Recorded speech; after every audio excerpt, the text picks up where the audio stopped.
I'm Michael Hines reporting here from Dover High School. We're here to watch Dover take on Marlboro. Both teams are excited. It's the beginning of the season. Let's see who wins.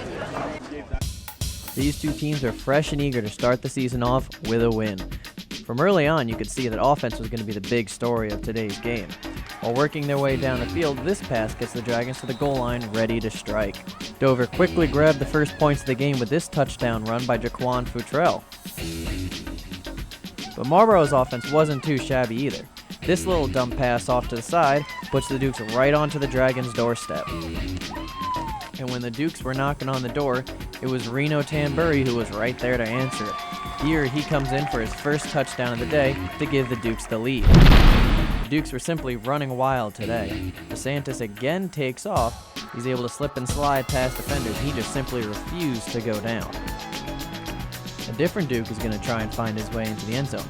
Here the handoff to Tanner Hashberger, and he just pushes his way through all the Dragon defenders as he forces his way into the end zone.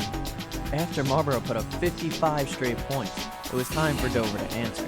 Here they stretched out and pushed the ball deep into Marlboro territory. Russell Bradshaw had a nice catch here and able to push his way through the end zone. Don't try and throw on John Perugino.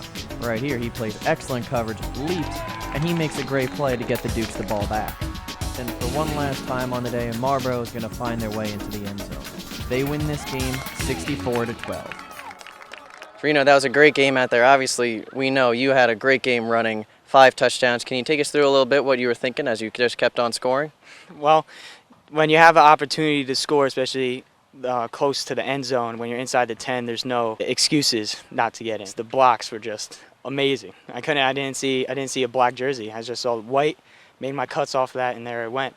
So, Coach, I know it was a rough game out there, but Marlboro is a powerhouse. So what were you guys doing to try and prepare yourselves for a team like them? Well, you never can fully prepare physically for what you're going to face when you get Marlboro because they have a great coaching staff and those kids are prepared. They're doing football year round. They're in the weight room all the time. So the physicality of it when you have a team, we only have 25 players, so you can never simulate what they do. So we knew coming in the game, playing them twice last year and once in the playoffs, that it was an uphill battle from the beginning. Our goal was to play hard, not make mistakes, and let the chips fall. And if we were in the game in the fourth quarter, great.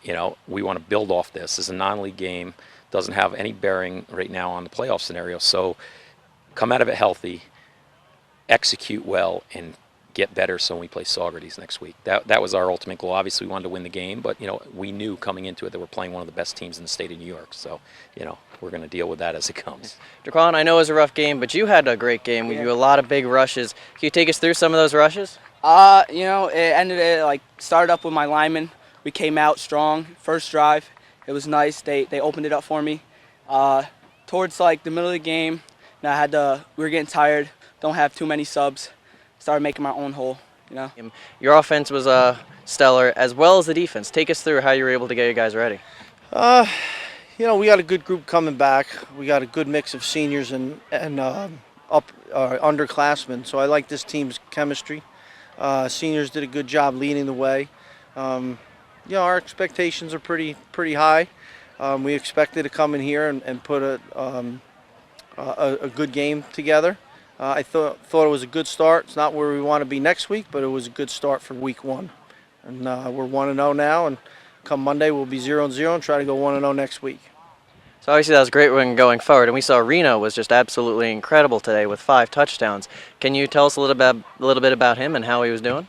The thing about our team is that Reno had a good game today, but everybody contributed. You just can't key on Reno because we have a lot of different weapons out there. I can name them, but I'm going to miss someone. But we got a bunch of kids who can run, who can carry the ball, and so when Reno scores, it's not just him, it's the whole team. So we're looking forward to it. We're going to spread the ball around a little bit, and I thought it was a good start.